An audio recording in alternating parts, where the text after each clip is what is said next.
সকালবেলা ঘুম থেকে উঠেও যেন চোখ থেকে ঘুমই সরে না। তো ফ্রেশ হয়ে চলে এসেছি রান্নাঘরে, আর রান্নাঘরে চলে এসেই মায়ের জন্য প্রথমে বানিয়ে নিলাম হরলিক্স, আর তারপরে বানিয়ে নেব চা। তো চা দিয়ে আজকের ব্লগটা স্টার্ট করে দিয়েছি বন্ধুরা।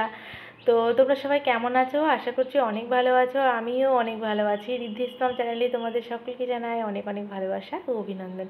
আজকে হলো শনিবার, 1 জুন। দিনটা ছিল আমার জন্য অনেক স্পেশাল। কেন সেটা তোমাদের পরে বলছি। তো চা খেয়েই ছেলের জন্য খাবার আর প্রেসারে ডাল দিয়ে দিয়েছিলাম, আর কিছু সবজি নিয়ে বসে পড়েছিলাম। ওই যে বললাম দিনটা ছিল স্পেশাল দিন, তো আমার জন্মদিন।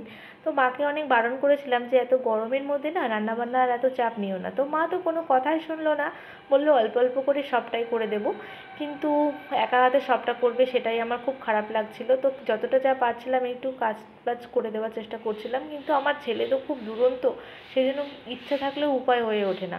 তো ও ঘুমিয়েছিল, সেই কারণে আমি কিছু সবজি নিয়ে বসে পড়েছিলাম যাতে মার কিছুটা একটু সাহায্য করতে পারি। তো তারপরে মা নিজে হাতে সবটা সামলেছিল।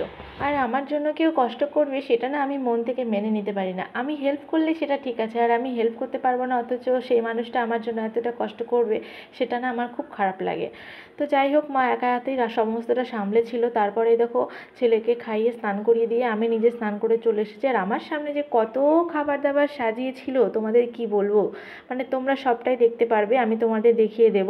তো বড়রা আমাকে আশীর্বাদ করছে, আমিও বড়দের কাছ থেকে আশীর্বাদ নিয়ে নিয়েছি প্রণাম করে। তো আমাদের মধ্যে এই রিচুয়ালসটা আছে।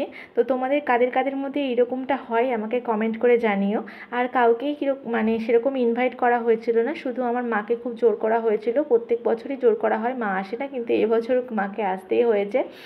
মানে পরপর অনেকগুলো জন্মদিন যায়, তো সেই কারণে আমারটা ডিউ পড়ে যায়। আর আমার ননদদের বলা হয়েছিল, ওরা আসতে পেরেছিল না, ওদের কী একটা সমস্যা ছিল, সেই কারণে ওরাও আসতে পেরেছিল না।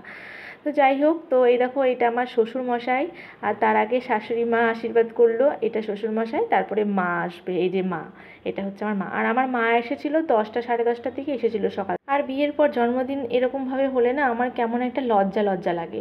বিয়ের আগে খুব ঘটা করে জন্মদিন হয়েছে, তাও তখন আমার অত লজ্জা টজ্জা লাগেনি, নিজেই নিজেই বলতাম যে আজকে এটা হবে ওটা হবে, এটা করবো সেটা করবো। কিন্তু বিয়ের পর না আমার খুব লজ্জা লাগে, মানে নিজের জন্মদিন নিয়ে মাতামাতি করাটা না আমার ভালো লাগে না, লজ্জা লাগে।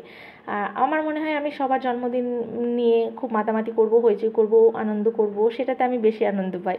আর নিজেরটার বেলায় না খুব লজ্জাই পাই। কিন্তু আমার বরকে বললে রাগারাগি করবে, তাই ও খুশি থাকলেই আমি খুশি। ওর জন্মদিন যেতে না যেতেই আমার জন্মদিনের দিন গোনা শুরু করে দেবে।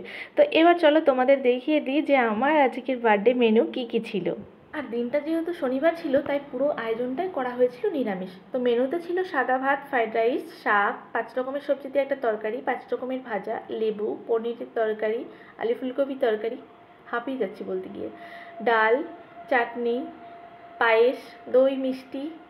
আবার ওই প্লেটে আছে 5 রকমের মিষ্টি, এই প্লেটে আছে চকলেট, ফ্রুটি, চিপস। এগুলো সমস্তটাই আমার ছেলের জন্য একটা করে তুলছে আর খাচ্ছে আমার পাশে বসে বসে। আর এত মিষ্টি দিয়েছে, আমি মিষ্টি এত পছন্দই করি না। আর রান্নাবান্না যা করেছিল মা সবগুলো খুব সুন্দর হয়েছিল। তো এবার ক্যামেরা বন্ধ করে আমি খাবো। তো তোমাদের সাথে দেখা হবে আবার নেক্সট অন্য ব্লগে। তো আজকের এই ব্লগটা তোমাদের কেমন লাগলো কমেন্ট করে জানিও, আশা করছি অনেক অনেক ভালো লাগবে। তো আজকের মতো এই পর্যন্তই, সবাই ভালো থেকো, সুস্থ থেকো। খুব তাড়াতাড়ি তোমাদের সঙ্গে আবার একটা নতুন ব্লগ নিয়ে দেখা হচ্ছে। টাটা।